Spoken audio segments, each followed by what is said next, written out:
Hello बच्चों, इस video में हम बात करेंगे अबाउट पेशेंट पोजीशनिंग। अगर पेशेंट की पोजीशन प्रॉपर रहे तो उसके बहुत फ़ायदे होते हैं।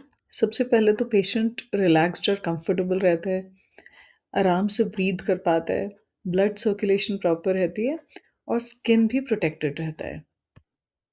स्किन को किसी सरफेस पर ड्रैग करने से वो डैमेज हो सकती है।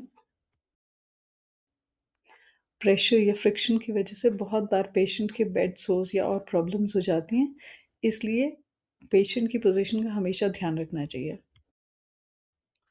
सबसे पहले बात करते हैं प्रोन पोजीशन की। इस पोजीशन में पेशेंट का पेट नीचे की साइड होता है और उसे सीधा लिटाते हैं।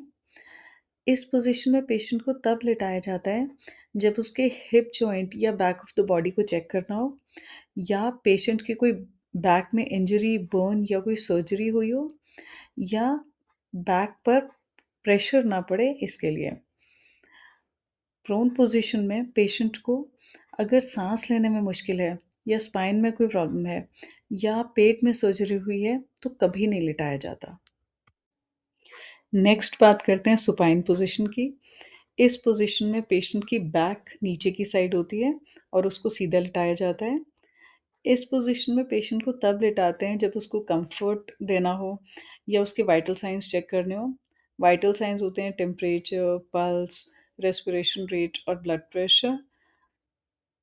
सुपाइन पोजीशन में पेशेंट को तब भी लिटाते हैं जब उसके सिर, नेक या चेस्ट रीजन को चेक करना हो या अगर उसके आगे की किसी बॉडी पार्ट में सर्जरी हुई है, तब भी सुपाइन पोजीशन में पेशेंट काफ़ी कंफर्टेबल रहता है।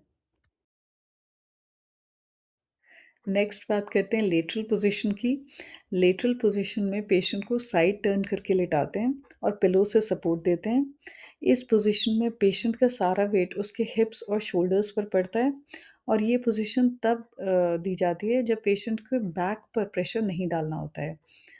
अगर पेशेंट की हिप रिप्लेसमेंट हुई है, तब इस पोजीशन में पेशेंट को कभी नहीं लिटाया जाता। इसी के साथ में लेफ़्ट लेटरल पोज़ीशन की बात करते हैं, जहाँ पेशेंट को लेफ़्ट साइड पर टर्न करके लिटाते हैं और पिलो से सपोर्ट देते हैं। लेफ़्ट लेटरल पोज़ीशन तब यूज़ करते हैं जब पेशेंट को एनीमा देना हो या उसका रेक्टल टेम्परेचर चेक करना हो या रेक्टम को एग्ज़ामिन करना हो। Last is Fowler's position.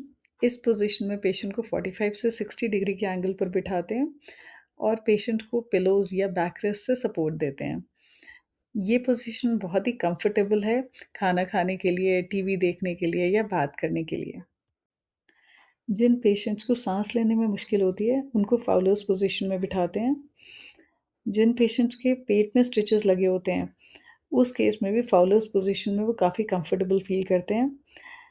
अगर पेशेंट के पेट को खाली करना होता है, तब भी उनको इस पोज़ीशन में बिठाया जाता है। फाउलर्स पोज़ीशन पेशेंट के बैक और थाई मसल्स को रिलैक्स करने में भी हेल्प करती है। पेशेंट को पोजीशन करते टाइम ध्यान रखना चाहिए कि उसकी बॉडी की अलाइनमेंट प्रॉपर हो, सभी बॉडी पार्ट्स को प्रॉपर्ली सपोर्ट मिल रही हो with the help of pillows या कोई और इक्विपमेंट यूज़ करके, किसी भी पार्ट पर ज़्यादा प्रेशर नहीं पड़ रहा हो और अगर पोजीशन चेंज करनी हो तो एक बार डॉक्टर से सलाह ले लेनी चाहिए। With this, we come to the end of the session. If you find the video informative, like, share and subscribe it. अगर कोई query है तो मुझे comment section में लिख कर भेजिए। Happy studying and see you in the next video.